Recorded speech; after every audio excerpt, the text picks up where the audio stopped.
Hello student, today topic is active and passive voice। जैसा कि आपको मैंने कई बार हर एक वीडियो में बताया है कि अगर मैं आपके सामने वीडियो बनाते हुए चीज़ें लिखूँगा तो आपका बहुत ज़्यादा टाइम वेस्ट होगा, इसलिए कुछ रूल्स मैंने लिख दिए हैं। ये जो एक्टिव एंड पैसिव वॉइस है ये लगभग सभी स्टूडेंट्स के लिए बहुत ज़्यादा इम्पोर्टेंट है, क्योंकि मोस्टली क्लासेस में ये आता भी है, चाहे वो 6th क्लास हो, 7th क्लास हो, 8th हो, 9th हो, 10th हो। और अगर हम कम्युनिकेशन भी कर रहे हैं उसमें भी जो एक्टिव एंड पैसिव वॉइस है वो बहुत ही ज़्यादा इम्पोर्टेंट रोल प्ले करता है। इसीलिए एक्टिव एंड पैसिव वॉइस हर एक स्टूडेंट्स को समझना बहुत ज़रूरी है। इनमें 2-3 चीज़ों की बहुत ज़रूरत होती है जिन्हें आपको अपने ध्यान में रखना चाहिए। जैसे कि साइड में आप देख सकते हैं मैंने प्रोनाउन टेबल लिखी हुई है। वैसे तो मैंने प्रोनाउन टेबल का पूरा एक्सप्लेन हर एक भी ज़्यादातर वीडियो में किया है ताकि स्टूडेंट्स को बहुत ही अच्छी तरह समझ में आ जाए। 1-2 वीडियो मैंने बिल्कुल सेपरेट बनाई है जिसमें मैंने प्रोनाउन टेबल का फुल एक्सप्लेन किया है, पर बहुत से स्टूडेंट्स ऐसे होते हैं जो बहुत सारी चीज़ों को नहीं देखते हैं, इसीलिए मैंने साइड में आज छोटा सा एक प्रोनाउन टेबल लिखा हुआ है जिसका एक्टिव एंड पैसिव वॉइस में बनाते हुए काफ़ी इम्पोर्टेंट रोल होता है। इसीलिए इसमें से मैं आपको इसकी सहायता से एक्टिव एंड पैसिव वॉइस को पूरी तरह से आज सिखाने वाला हूँ। आज की वीडियो आप ज़रूर देखना क्योंकि ये बहुत ही इम्पोर्टेंट है सभी स्टूडेंट्स के लिए। एक्टिव से पैसिव वॉइस बनाते समय हमें कुछ रूल्स की ज़रूरत होती है, उन्हें हमें ध्यान रखना चाहिए या ध्यान रखना पड़ता है। एक्टिव से पैसिव बनाते समय सब्जेक्ट को ऑब्जेक्ट तथा ऑब्जेक्ट को सब्जेक्ट में चेंज करते हैं। पैसिव वॉइस में हमेशा वर्ब की थर्ड फॉर्म का प्रयोग करते हैं और न्यू ऑब्जेक्ट से पहले हम बाय का प्रयोग करते हैं। देखो इसे हम टेंस बाय टेंस कैसे सीखते हैं, आप इसे बहुत ध्यान से देखना, और जो स्टूडेंट इस वीडियो को ध्यान से देखेगा मैं गारंटी देता हूँ उसे दोबारा एक्टिव पैसिव सीखने की ज़रूरत नहीं पड़ेगी। सबसे पहले हम प्रेजेंट सिंपल को लेते हैं।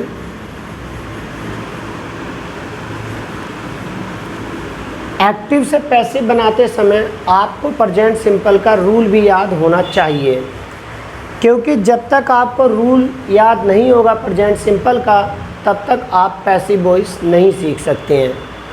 प्रेजेंट सिंपल का रूल क्या होता है आप सभी को अच्छी तरह पता है कि ही, सी, इट और नेम एंड सिंगुलर सब्जेक्ट के साथ वर्ब की फर्स्ट फॉर्म में ऐसे यस लगाते हैं और प्लूरल सब्जेक्ट के साथ हम वर्ब की फर्स्ट फॉर्म का यूज करते हैं।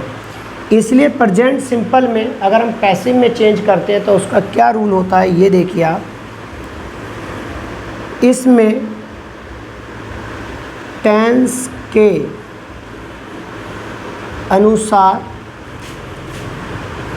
इज, एम, आर के साथ वी थर्ड का प्रयोग करते हैं। देखो जब आपको ये पता होगा कि ये प्रेजेंट सिंपल है तभी आप इज, एम, आर के साथ वर्ब की थर्ड फॉर्म का यूज करेंगे। अगर ये कोई और टेंस होता है तो उसके अकॉर्डिंग इसमें दूसरी हेल्पिंग वर्ब्स यूज होती हैं, इसीलिए आपको टेंस की आइडेंटिटी भी पता होनी चाहिए। अगर हम इसका कोई भी एक रूल बनाते हैं, अगर मैं आपसे बोलता हूँ सी सिंग्स अ सॉन्ग, अब हमें कैसे पता पड़ रहा है कि ये हमारा प्रेजेंट सिंपल है। देखो प्रेजेंट सिंपल में ही, she, it, name and singular subject के साथ वर्ब की थर्ड फॉर्म का वर्ब की फर्स्ट फॉर्म के साथ ऐसे यस का यूज होता है, इसीलिए इसमें सी एक सिंगुलर सब्जेक्ट है, इसके साथ हमने वर्ब की फर्स्ट फॉर्म में एस का यूज किया है। और देखो अब इसमें लिखा हुआ है कि सब्जेक्ट को ऑब्जेक्ट तथा ऑब्जेक्ट को सब्जेक्ट में चेंज करते हैं।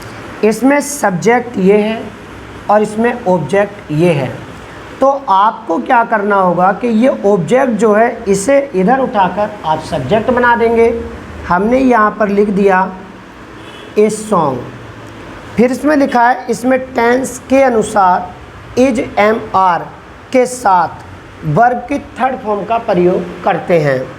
अब ए सॉन्ग आपको पता है ए लगा हुआ है तो इसका मतलब ये सिंगुलर है, तो इसके साथ हम इज का यूज करेंगे।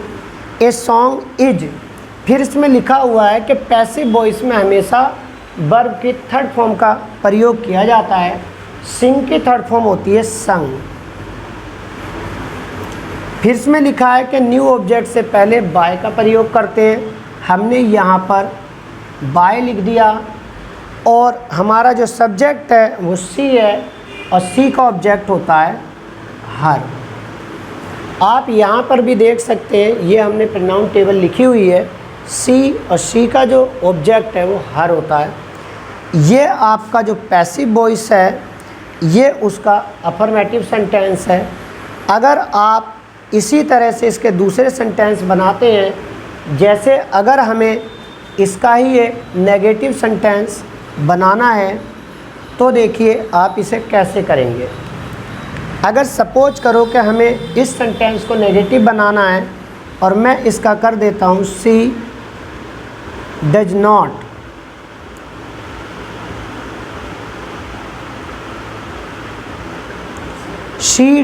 सिंग ए सॉन्ग। जब यहाँ पर डज नॉट लग जाता है तो मैंने जब टेंस आपको सिखाए थे तो मैंने बताया था कि यहाँ पर ऐसे यस का यूज नहीं करते हैं।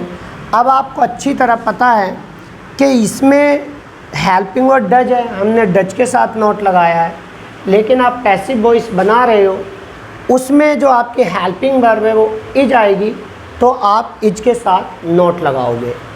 ऑब्जेक्ट का सब्जेक्ट हमारा हो गया ए सॉन्ग। यहाँ पर देखो हमने अफर्मेटिव में इज लगाया है तो इसमें इज ही लगेगा और इसके साथ नॉट लग जाएगा। A song is not sung by हर। बाकी इसमें कोई चेंज नहीं होता है, बस आपको इतना ध्यान रखना है कि जो प्रेजेंट सिंपल हम एक्टिव वॉइस जो है उसमें उसके अकॉर्डिंग हेल्पिंग वर्ब दी गई है, लेकिन आप जो उसका पैसिव वॉइस बना रहे हैं उसमें आपके helping verb is am are है। इसीलिए अगर वो इंट्रोगेटिव होता है तो आप इज को पहले लगाएंगे, आर को पहले लगाएंगे, एम को पहले लगाएंगे, और जो अगर प्रेजेंट सिंपल होता है तो आप डू या डज को पहले लगाते हैं। अगर हमें इसी सेंटेंस का अगर हम नेगेटिव इंट्रोगेटिव अगर हम बनाते हैं तो देखो हम कैसे बनाएंगे। इसमें हेल्पिंग वर्ब क्या है? डज, तो हम डज को पहले लगा देंगे। Does she sing a song, क्या वह एक गाना गाती है? अब आपको अच्छी तरह पता है कि जिसमें हमारी जो हेल्पिंग वर्ब है वो क्या है? डज, इसलिए हमने डज को पहले लगाया है। लेकिन जो आप पैसिव वॉइस बना रहे हो उसमें आपकी हेल्पिंग वर्ब क्या है? इज, तो इसका मतलब कि आप इसमें इज को पहले लगा देंगे। इज, देखो यहाँ पर डज पहले है, पैसिव वॉइस में हमने इज का यूज किया है, हमारी हेल्पिंग वर्ब इज है, तो जिस कारण से हमारा इज पहले आ गया है। उसके बाद ये हमारा क्या? ऑब्जेक्ट, इसका हम सब्जेक्ट बना देंगे। Is a song sung by her. Okay, ये आपका इंट्रोगेटिव का पैसिव वॉइस बना हुआ है, बहुत ही सिंपल है। अगर आप इसे ध्यान से अगर आप देखेंगे, is a song sung by हर, क्या उसके द्वारा एक गाना गाया जाता है। और अगर आप इसका डबल इंट्रोगेटिव बनाएंगे, देखो वो भी बहुत ही ज़्यादा सिंपल है। अगर हम इसे डबल इंट्रोगेटिव में यूज करते हैं तो ये कैसे होगा? अगर हम बोलते हैं why does she sing a song, ये हमारा क्वेश्चन है प्रेजेंट सिंपल का, हमें इसका पैसिव बनाना है। देखो इसमें डज पहले है तो यहाँ पे इज पहले है। इसमें क्वेश्चन वर्ड आ गया तो हमें कुछ नहीं करना है, वैसे क्वेश्चन वर्ड पहले लगा देना है। बाय हमने यहाँ पर लगा दिया। बाकी जैसा आप इंट्रोगेटिव में इसमें लिखा हुआ देख रहे हैं, डबल इंट्रोगेटिव में बिल्कुल यही उठा के आपको इधर रख देना है। कारण क्या है, क्योंकि ये जो सॉन्ग है, ए सॉन्ग, ये सिंगुलर है, तो क्वेश्चन वर्ड के बाद आपको पता है हम हेल्पिंग वर्ड लगाते हैं, तो हमने यहाँ पर हेल्पिंग वर्ड लगा दिया। वाई इज, उसके बाद ये ऑब्जेक्ट है, हमने इसका सब्जेक्ट बना दिया। वाई इज ए सॉन्ग, बाकी बिल्कुल सेम रहेगा, संग बाय हर। देखो ये कितना सिंपल है, बस थोड़ा सा आपको जिस चीज़ को आप कर रहे हैं वो टेंस आपको याद होना चाहिए, और पैसिव के जो मैंने रूल लिखवाए हैं वो आपको रूल अच्छी तरह से याद होने चाहिए। हम इसके 1-2 एग्जाम्पल और लेते हैं। आपको मैं ज़्यादा या 30 सेकंड का टाइम दूंगा, आप पहले बनाना, फिर आपको समझ में आ जाएगा कि आप ठीक बना रहे हो या गलत बना रहे हो। आप सेंटेंस को बहुत ही ध्यान से देखना। देखो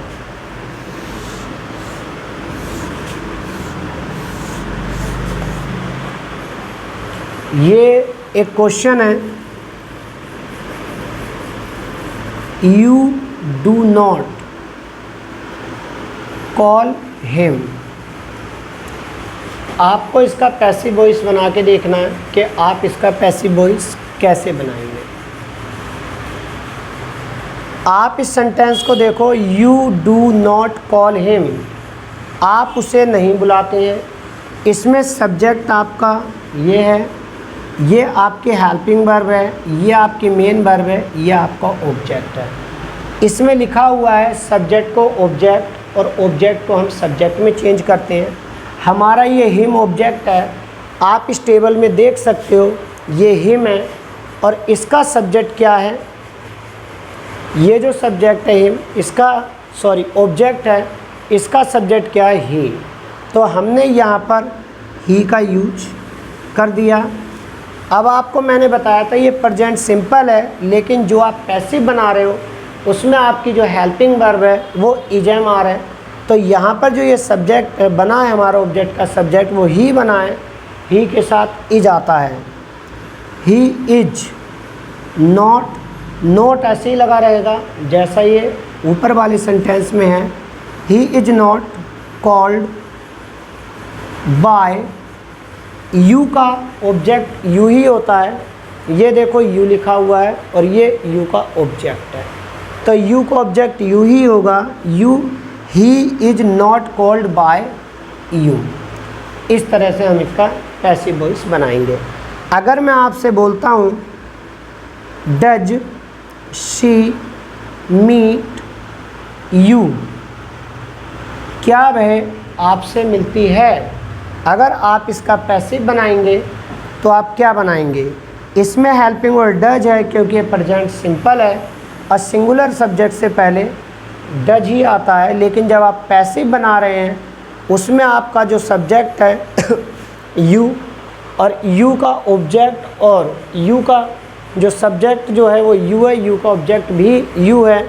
तो आप जब यू को इधर लाएंगे तो आपको इसके साथ आर लगाना पड़ेगा, इसीलिए यहाँ पर हमारा आर पहले आ जाएगा। आर यू, मीट की थर्ड फॉर्म होती है met. Are you met by her, ये आपका इसका पैसिव वॉइस है।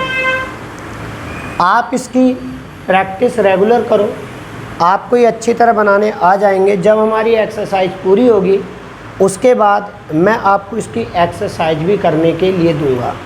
अब हम नेक्स्ट टेंस की तरफ बढ़ते हैं, जो हमारा प्रेजेंट कॉन्टिन्यूअस टेंस होगा। अब हमारा जो नेक्स्ट टेंस है वो प्रेजेंट कॉन्टिन्यूअस है। प्रेजेंट कॉन्टिन्यूअस टेंस, इसमें क्या होता है, इसमें टेंस के अनुसार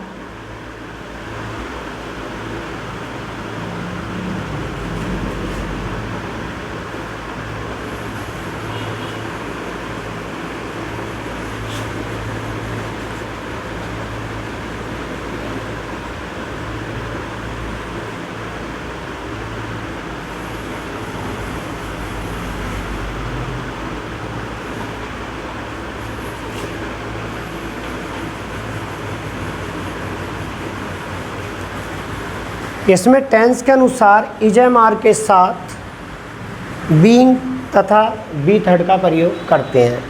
इसमें जो इजएमआर आता है वो आपको अच्छी तरह पता है सिंगुलर के साथ क्या लगाना है, प्लूरल के साथ क्या लगाना है।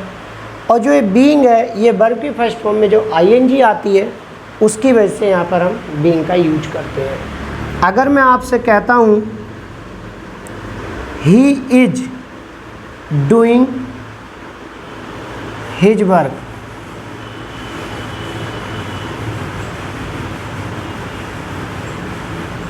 वह अपना काम कर रहा है। He is doing his work, वह अपना काम कर रहा है। इसमें ये हमारा सब्जेक्ट है, हेल्पिंग वर्ब है, ये मेन वर्ब है, ये हमारा ऑब्जेक्ट है।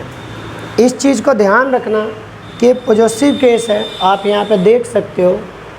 पॉजेसिव केस के साथ अगर कोई भी नाउन आता है तो जैसा कि आप ये टेंस देख रहे हैं he is doing his work, तो ये जो हिज वर्क है ये अगर पॉजेसिव केस में आता है इसके बाद कुछ भी अगर वर्ड लिखा हुआ होता है तो आपको ये पूरा लिखना होता है।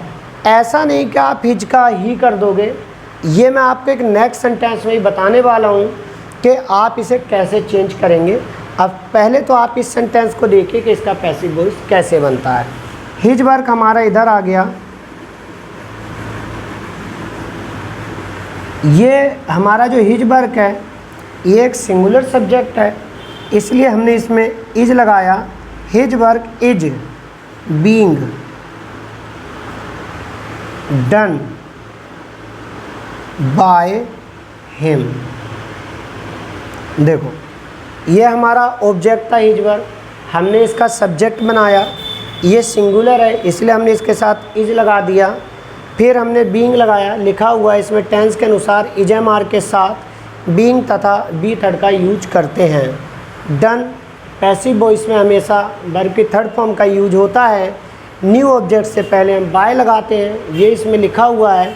फिर ही हमारा सब्जेक्ट है और ही का हमारा जो ऑब्जेक्ट है वो देखो यहाँ पर हिम होता है। ये हमारा एक्टिव से पैसिव वॉइस है, अफर्मेटिव सेंटेंस का, प्रेजेंट सिंपल का।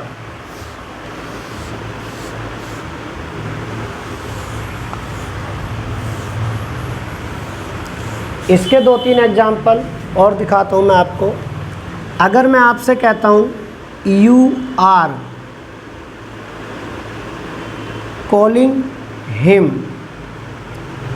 आप उसे बुला रहे हैं। देखो आपको अच्छी तरह पता है कि यू हमारा सब्जेक्ट है, यू के साथ हम वर्ब की यू के साथ हम आर लगाते हैं। लेकिन आपको पता है कि जो ये हिम है, हिम इधर है और हिम का सब्जेक्ट है ही। लेकिन जब आपका ही इधर आएगा तो आपको अच्छी तरह पता है कि ये आपका सिंगुलर सब्जेक्ट है, तो इसके साथ हम इज का यूज करेंगे। ये हमारा हो जाएगा ही इज। फिर हम बीइंग का यूज करेंगे, he is being called bye you. He is being called bye you. You का ऑब्जेक्ट हमारा यू ही होता है, तो आप देखो he is being called bye you. इसी तरह हम इसका इंट्रोगेटिव देखते हैं, इज सी कॉलिंग यू।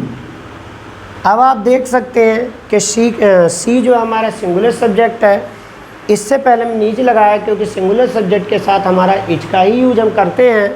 लेकिन हमारा जो ऑब्जेक्ट है वो यू है और यू का हमारा देखो इधर सब्जेक्ट भी यू ही होता है। इसीलिए जब हमारा यू इधर आएगा तो इज की जगह हमारी जो हेल्पिंग वर्ब है वो आर में चेंज हो जाएगी। ये हमारा हो जाएगा are you being called by her. ये हमारा सी है, सी का हमारा ऑब्जेक्ट होता है हर। तो आप इस सेंटेंस को देख सकते हैं कि कितना इजी है एक्टिव से पैसिव वॉइस बनाना। अब हम डबल इंट्रोगेटिव देखते हैं, जो क्वेश्चन वर्ड वाले जो सेंटेंस होते हैं हम उन्हें कैसे करते हैं। अगर मैं आपको कहता हूँ where are you, doing this work. Where are you doing this work, आप इस काम को कहाँ कर रहे हैं। देखो जैसा कि मैंने बताया, जो अगर क्वेश्चन वर्ड आता है तो हम क्वेश्चन वर्ड को सबसे पहले लगाते हैं। हमने क्वेश्चन वर्ड लगा दिया। अब दिस वर्क हमारा सिंगुलर है तो हम इसके साथ इज का यूज करेंगे, लेकिन यहाँ पर आर का यूज है क्योंकि यू के साथ हम आर ही लगाते हैं। लेकिन दिस वर्क हमारा सिंगुलर है, जिस कारण से हम क्वेश्चन वर्ड के बाद इज लगाएंगे। वेयर इज दिस वर्क, फिर इसके साथ हम बीइंग लगाएंगे, being done by you. You का ऑब्जेक्ट यू ही होता है, मैं आपको बार बार बता रहा हूँ। ये हमारा क्वेश्चन वर्ड का जो पैसिव वॉइस है ये हमने बनाया है। आप इसकी प्रैक्टिस 2-4 सेंटेंस खुद बना के करो, आपको समझ में आ जाएगा। अगर नहीं आता है तो आप मुझे कमेंट कर सकते हैं, मैं और एग्जांपल देकर आपको इसको अच्छी तरह समझाऊंगा। अब हम अपने नेक्स्ट टेंस की तरफ बढ़ते हैं। नेक्स्ट टेंस है हमारा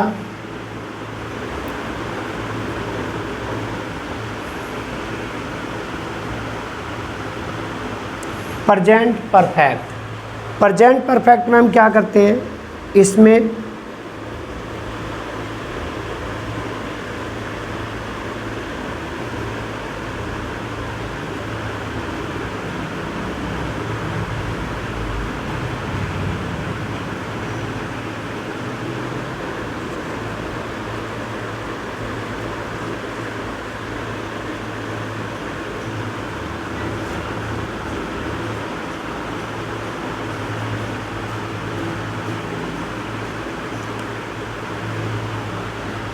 इसमें टेंस के अनुसार हैज हैव के साथ बीइंग तथा बी थर्ड का प्रयोग करते हैं। बी थर्ड तो इसमें ऑलरेडी रहती है प्रेजेंट परफेक्ट में, जैसे आपको पता है कि प्रेजेंट परफेक्ट में हमेशा थर्ड फॉर्म आती है। तो आपको हैज हैव के साथ आपको बीइंग का प्रयोग करना है, बस इतना आपको ध्यान रखना है। अगर मैं आपको एक सेंटेंस दूँ, she has done this work, तो इसमें ये सब्जेक्ट है, ये हेल्पिंग वर्ब, ये मेन वर्ब, ये आपका ऑब्जेक्ट है। ऊपर लिखा हुआ है ऑब्जेक्ट का सब्जेक्ट बनाते हैं, हमने ये कर दिया दिस वर्क। दिस वर्क हमारा सिंगुलर है क्योंकि दिस सिंगुलर में आता है, तो इसके साथ हैज ही लगेगा। दिस वर्क हैज, फिर इसके साथ हम बीन लगाएंगे, जैसे कि इसमें लिखा हुआ है। इसमें टेंस के अनुसार हैज हैव के साथ बीन तथा बी थर्ड का प्रयोग करते हैं। This work has been, third form इसमें ऑलरेडी रहती है, तो डन जो लिखा हुआ है ये डन ऐसे ही रहेगा। बाय, आपका इसमें जो सब्जेक्ट है वो शी है और शी का जो ऑब्जेक्ट है वो होगा her. This work has been done by her, ये काम उसके द्वारा किया गया है। अब हम इसका नेगेटिव सेंटेंस देखेंगे।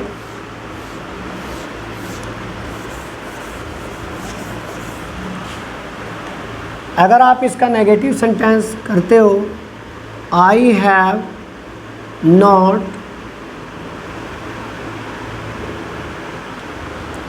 आई हैव नॉट मेट हर, मैं उससे नहीं मिला हूँ। आई के साथ हम हैव लगाते हैं, लेकिन हमारा जो ये ऑब्जेक्ट है हर, इसका सब्जेक्ट सी बनेगा और सी के साथ हम हैज लगाते हैं, इसीलिए यहाँ पर she has not been met by me. यहाँ पर हमारा सब्जेक्ट आई है और आप देख सकते हैं यहाँ आई और आई का ऑब्जेक्ट क्या है, मी, तो इसीलिए हमने यहाँ पर मी का यूज किया है। I have not met, I have not met her, मैं उससे नहीं मिला हूँ। यहाँ पर सी, हर का जो सब्जेक्ट है वो हमने शी बनाया है। She has not been met by me. इसी तरह से अगर आप इसका इंट्रोगेटिव बनाएंगे, has he scolded you, has he scolded you, इसमें भी आपको पता है कि हम ही के साथ हैज़ लगाते हैं, लेकिन ये इंट्रोगेटिव है, इसलिए हमने यहाँ पर हैज़ शुरू में लगाया है, लेकिन यू के साथ हम हैव लगाते हैं तो यहाँ पर हमारा हैव स्टार्टिंग में आ जाएगा। ये हो जाएगा have you been scolded by him, क्या आपको उसके द्वारा डांटा गया है। इसी तरह से अगर हम इसका क्वेश्चन वर्ड वाला अगर हम सेंटेंस बनाते हैं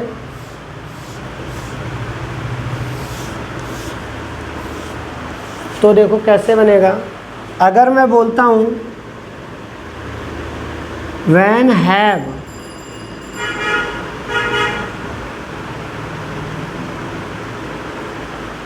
हैव यू मेट हर, आप उससे कब मिले हैं।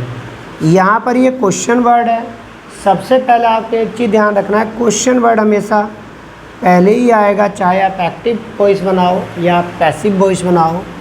व्हेन, उसके बाद आपका सब्जेक्ट जो है, हर का सब्जेक्ट क्या होता है, शी। आप यहाँ देख सकते हैं हर, और हर का सब्जेक्ट सी। अब जब आप इसे सी को इधर लाएंगे तो आपको पता है सी के साथ हैज आता है, हैव नहीं आता है, तो यहाँ पर हो जाएगा when has she been met by you. ये हमारा इसका पैसिव वॉइस है, when has she been met by you. ये हमारे प्रेजेंट टेंस के पूरे एक्टिव एंड पैसिव वॉइस हैं। आप इनकी प्रैक्टिस करो, फिर नेक्स्ट वीडियो में हम पास्ट का पैसिव वॉइस बनाना सीखेंगे। तो आपको अगर ये अच्छी तरह याद हो गया, अगर ये जो रूल्स लिखे हुए हैं और ये टेबल, तो मुझे अच्छी तरह पता है कि आप अच्छी तरह से आगे भी एक्टिव पैसिव वॉइस सीख सकते हैं। लेकिन इतना ध्यान रखना, ये जो मैं आपको सिखा रहा हूँ ये एक बहुत ही बेसिक सा रूल है, बहुत ही सिंपल है। आप ये नहीं सोचना कि मतलब ये तो बहुत ईजी है, हम एकदम आ गए। ईजी तो हैं अगर आप मेहनत करते रहेंगे तो। बाकी के डबल वर्ब में कैसे यूज होते हैं ये आगे आप और भी सीखेंगे।